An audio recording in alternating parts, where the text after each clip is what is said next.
এভাবে নারায়ণগঞ্জে যতগুলি অংশীজন সংগঠন রয়েছে ব্যবসায়ীদের জন্য সকলের সহযোগিতা নিয়ে নারায়ণগঞ্জ আটা ময়দা মিল মালিক সমিতিকে সামনের দিকে এগিয়ে নিতে চাই। আপনারা আমাদেরকে দোয়া করবেন। আপনারা সবাই জানেন নারায়ণগঞ্জ আটা ময়দা মিল মালিক সমিতি হচ্ছে অত্যন্ত প্রাচীন একটা সমিতি। স্বাধীনতা পরবর্তী সময় থেকে মানুষের ভোগ্যপণ্য চাহিদা মেটানোর জন্য দিন রাত পরিশ্রম করে এই প্রাচ্যের নগরী ডান্ডি, যেটা নারায়ণগঞ্জ হিসেবে পরিচিত, সেই প্রাচ্যের ডান্ডিতে প্রায় 1.5 থেকে 2 কিলোমিটার জমির মধ্যে প্রায় 70 থেকে 72টি ফ্লাওয়ার মিল আমরা তৈরি করেছি। আমাদের এই ফ্লাওয়ার মিলগুলি কালের পরিক্রমায় হয়েছে এবং এই ফ্লাওয়ার মিলগুলি বাংলাদেশের আটা ময়দা চাহিদার মোট যে উৎপাদন তার প্রায় 60% আমরা চাহিদা নিবারণ করতে পারি। সুন্দর এবং সুষ্ঠুভাবে ম্যানেজমেন্ট করা যায়, কিভাবে কাজ করলে যানজটবিহীন একটা ব্যবস্থা করা যায়। আপনারা জানেন নারায়ণগঞ্জের নিতাইগঞ্জে লোড আনলোডের একটা ব্যাপক আমাদের কথা শুনতে হয়। সেটা হচ্ছে যে নিতাইগঞ্জের মিল মালিক সমিতি সহ গম আড়তদার মালিক সমিতি যারা আছেন তাদের লোড আনলোডের কোনো জায়গা নাই। আসলেই কথাটা সত্য। আমি সাংবাদিক ভাইদেরকে বলবো, যারা আজকে উপস্থিত হয়েছেন, আপনাদের মাধ্যমে জাতির কাছে আমি বলতে চাই, কিংবা আমাদের মাননীয় প্রধানমন্ত্রীর কান পর্যন্ত আমরা দিতে চাই যে নিতাইগঞ্জে অপরিকল্পিত আমাদের যে ফ্যাক্টরি হয়েছে, নগরায়ন হয়েছে, কিন্তু এই অপরিকল্পিতটাকে কিভাবে পরিকল্পিত করা যায় সেটার ব্যাপারে আপনারা একটু সাংবাদিক সাহেবরা লিখবেন, ভাইরা লিখবেন।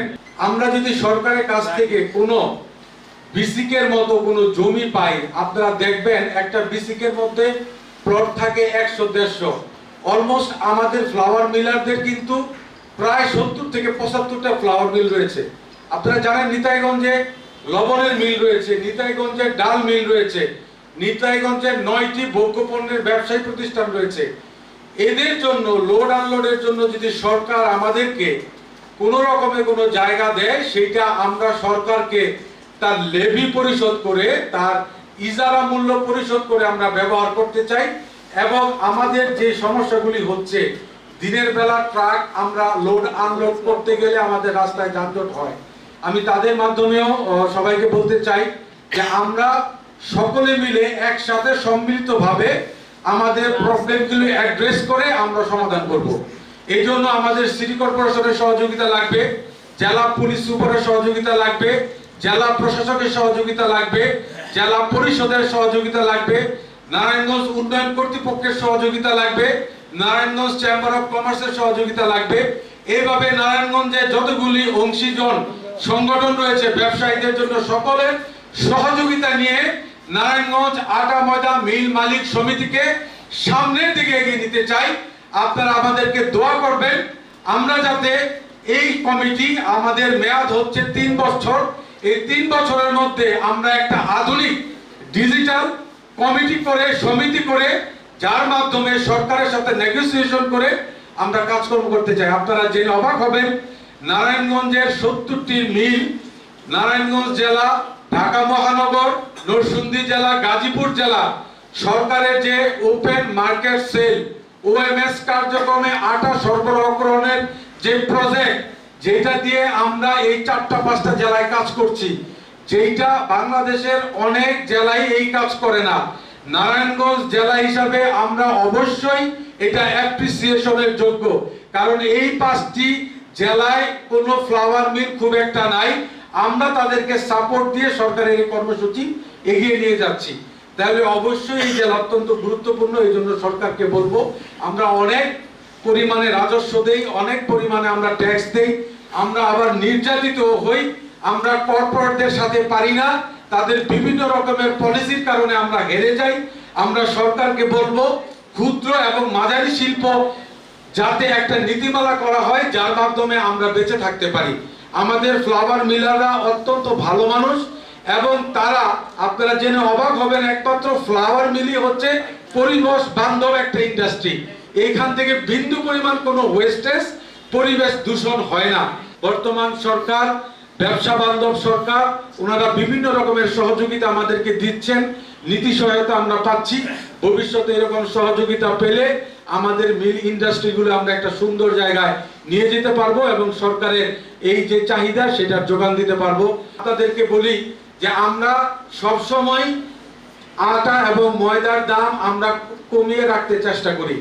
বর্তমান সময়ে কিছু মুনাফাখোর কিছু ইম্পোর্টার রয়েছে যারা বর্তমানে বাজারের মার্কেটটাকে অস্থিতিশীল করার জন্য গম ইম্পোর্ট করে জাহাজের মধ্যে গুদামজাত করে রাখছে।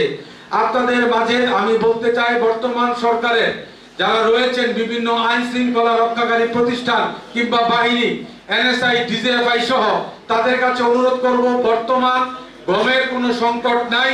বর্তমান সরকারের মজুদ হচ্ছে প্রায় 26 লাখ মেট্রিক টন চাল এবং গম। কোন রকমের কোনো মজুদ সংকট নাই। এক রকমের দাম বাড়ানোর পায়তারার জন্য তারা চেষ্টা করছে। আমি জানি আপনারা সাংবাদিকরা অত্যন্ত বিচক্ষণ। নারায়ণগঞ্জের খুশি নিতাইগঞ্জের মার্কেটে কিছু অসাধু ব্যবসায়ীর মাধ্যমে বাজারজাত করা হয়। আমি আমাদের প্রশাসনকে অনুরোধ করব তারা যাতে অবশ্যই ব্যবস্থা গ্রহণ করে, যাতে করে এই ধরনের বিভিন্ন রকমের যেগুলি মানহীন ভুসি নিতাইগঞ্জের মার্কেটে সহ সারা বাংলাদেশে যাতে কোনো জায়গায় আসতে না পারে। আমাদের মিলার ভাইরা জীবনের ঝুঁকি নিয়ে বাসা থেকে বের হয়ে আমাদের মিলগুলি চালু রেখেছে, ফলে বাংলাদেশে খাদ্য সাপ্লাই স্বাভাবিক ছিল। শুধু মিলার না, নিতাইগঞ্জের অন্যান্য ব্যবসায়ীরাও জীবনের ঝুঁকি নিয়ে তারা বাইরে বের এসেছে। এবং আপনারা জানেন যে নিতাইগঞ্জ হচ্ছে খাতুনগঞ্জের পরে বাংলাদেশের সবচেয়ে বৃহত্তর খাদ্য পণ্যের বাজার, এবং এই বাজারটা চালু ছিল বলে সারা বাংলাদেশে সাপ্লাই লাইন চালু ছিল। কিন্তু আমরা কখনো এটার জন্য কোনো স্বীকৃতি পাইনি। অনেকে অনেক সময় করোনা যোদ্ধা হিসাবে স্বীকৃতি পেয়েছেন, তাদের কাছে যেমন পেয়েছেন, আমাদের কোনো আপত্তি নেই, কিন্তু আমাদের কেউ একটি ফুল দিয়েও শুভেচ্ছা জানায়নি। কিন্তু আমরা সামাজিক দায় থেকে আমরা সেই কাজগুলি করেছি।